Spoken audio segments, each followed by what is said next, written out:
힐링 도유입니다. 구독과 좋아요, 알림 설정 부탁드립니다.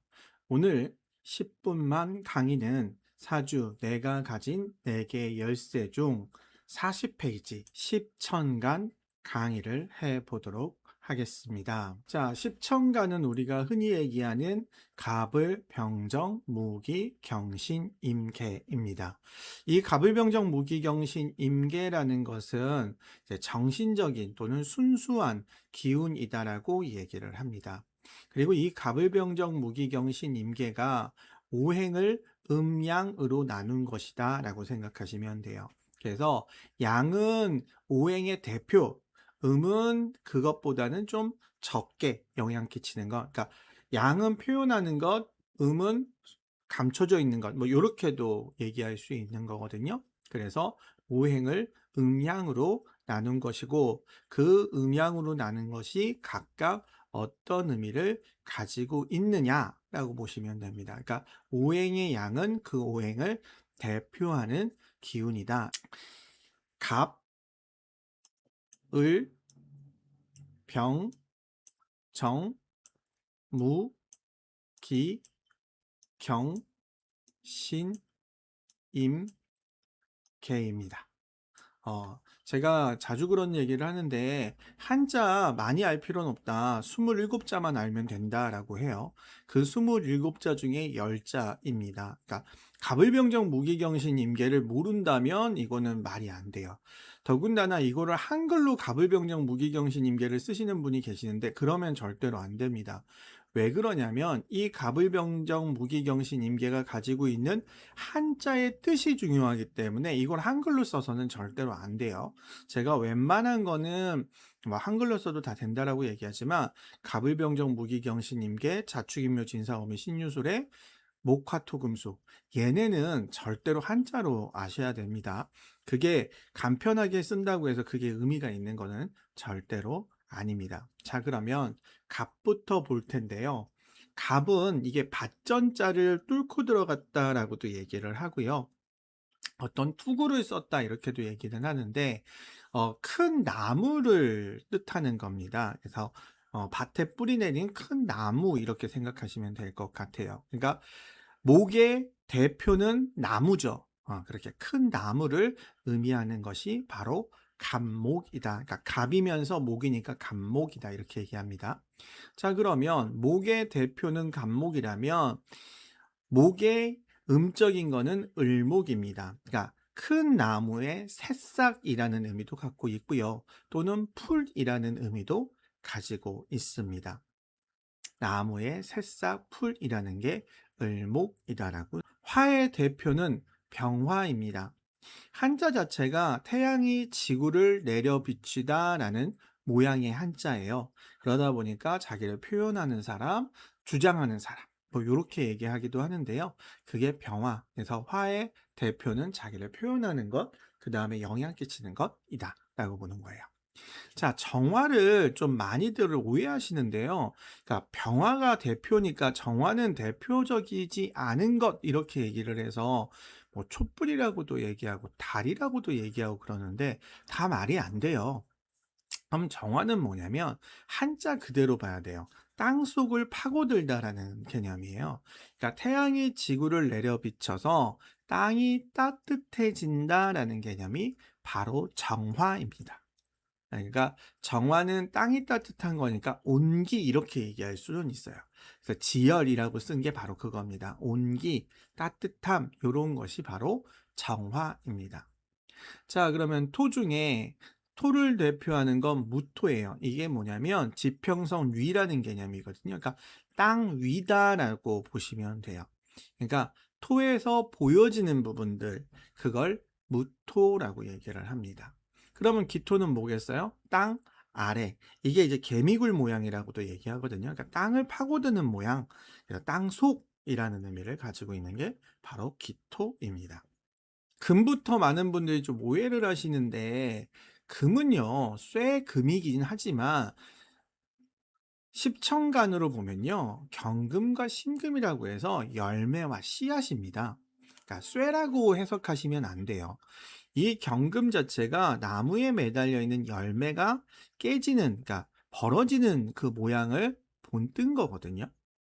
경금이라는 것은 열매, 그런데 결실이고 마무리죠. 열매라는 건 뭔가 마무리하는 거예요. 생명이 끝나는 거 아니에요.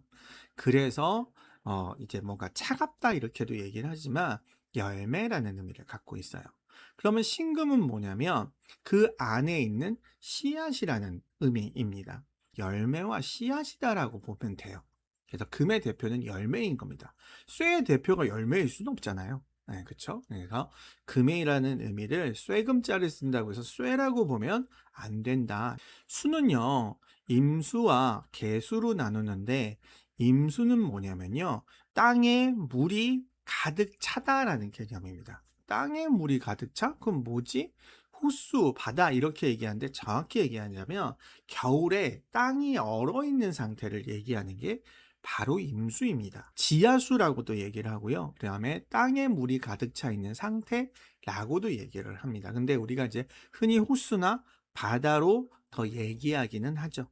왜냐하면 땅에 물이 가득 차 있다는 게 이게 개념적으로 이해하기가 좀 어렵거든요. 그래서 호수나 바다라고 얘기한다. 근데 물이 흘러 모이는 곳이다라고 보는 게 임수입니다. 그러니까 물이라는 건 뭔가 모인다, 수용한다, 포용한다. 이게 이제 대표의 의미죠. 그러면 개수는 뭐냐면 한자로만 보면요, 이게 하늘천자 위에 내리는 비거든요. 그러니까 하늘에서 내리는 비, 이게 이제 개수인데요. 또는 흐르는 물이라는 의미도 가지고 있습니다. 그러니까 임수가 모이는 물이라면 개수는 흐르는 물이다 라고 얘기를 해요. 갑을, 병정, 무기, 경신, 임계가 요런 의미를 가지고 있는데, 자, 이 갑을, 병정, 무기, 경신, 임계가 바로 나의 기준이 되거든요. 그러면 갑목은 어떤 성격이냐라는 건데, 갑목은 큰 나무, 우직하고 꾸진하고 고집스러운 사람이다 라고 얘기를 합니다. 그럼 을목은요, 갑목하고는 전혀 반대예요. 풀이에요, 풀. 유연하고 목적주의적이다 이렇게 얘기하는데, 이 목적주의적이라는 개념은 뭐냐면 어떤 뿌리가 있잖아요. 그 뿌리가 목적이거든요. 그러니까 위에는 바람에 흔들리지만 뿌리는 흔들리지 않는다라는 개념이에요. 그래서 목적주의적이다. 그러나 유연하다. 이렇게 하는 게 을목입니다. 병화는 자기를 표현하는 성향이에요. 그러니까 뭔가를 감추거나 따지거나 이런 게 아니라 자기를 표현하는 사람이다. 적극적이다.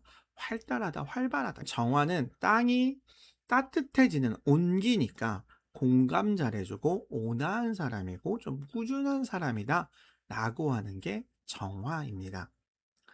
무토는요, 병화랑 거의 비슷해요. 화토일색이라고도 하거든요. 병화랑 거의 비슷해서 활동적이고 고집스럽고 자기 표현 잘하고 그 다음에 자기중심적이다. 그러니까 화토가 비슷한데 토는 조금 더 고집이 세요.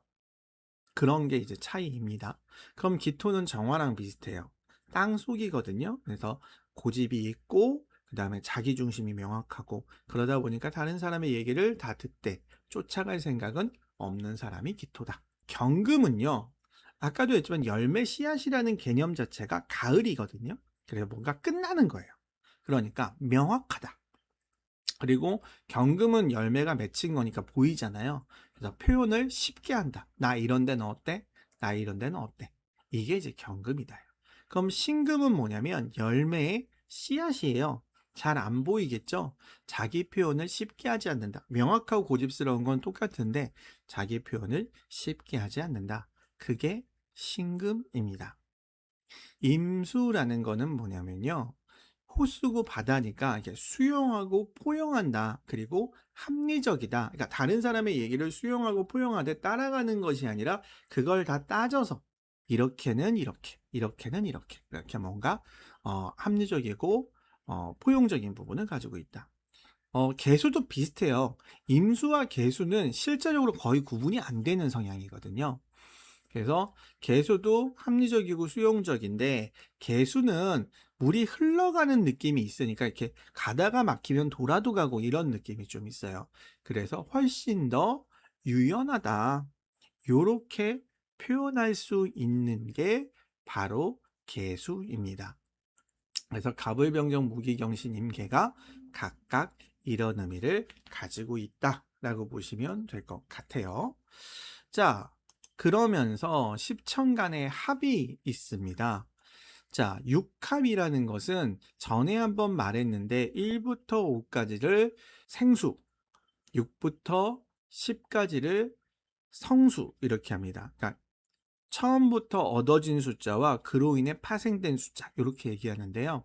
그러니까 1, 처음과 5 이게 5개로 나누잖아요. 그걸 더하면 6이 되겠죠.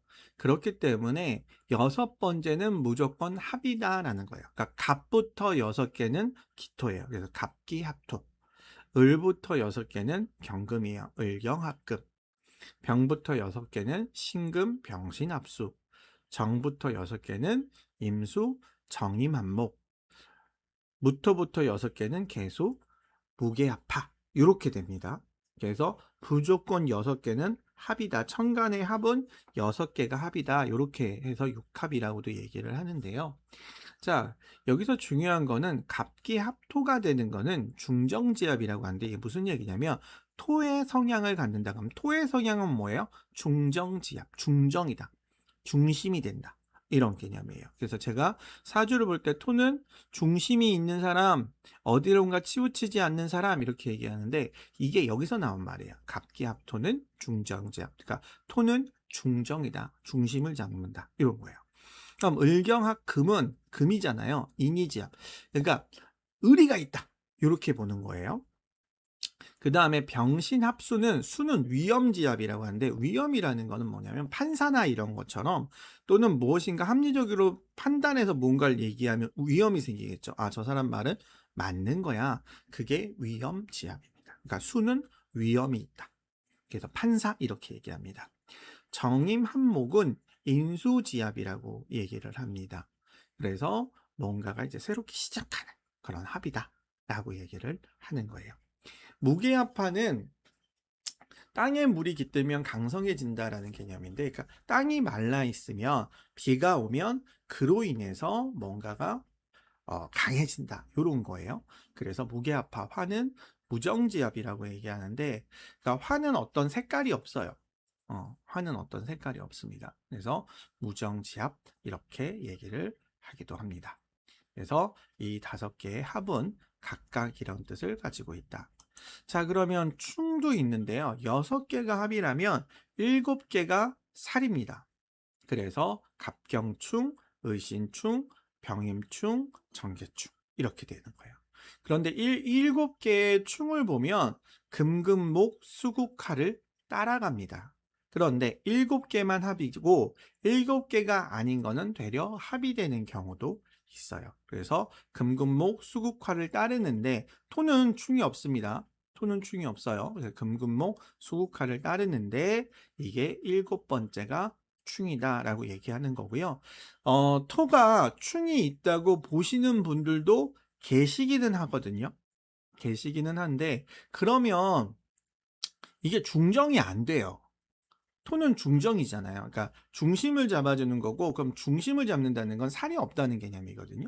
그렇기 때문에 저는 토는 살이 없다라고 봅니다. 근데 살이 있다고 보시는 분들도 계세요. 뭐 제가 그걸 비판할 수는 없는데 제 기준에서는 토는 살이 없다고 본다. 왜? 중정이니까, 중심이니까 균형을 잡고 있는데 살이 생기면 안 되겠죠?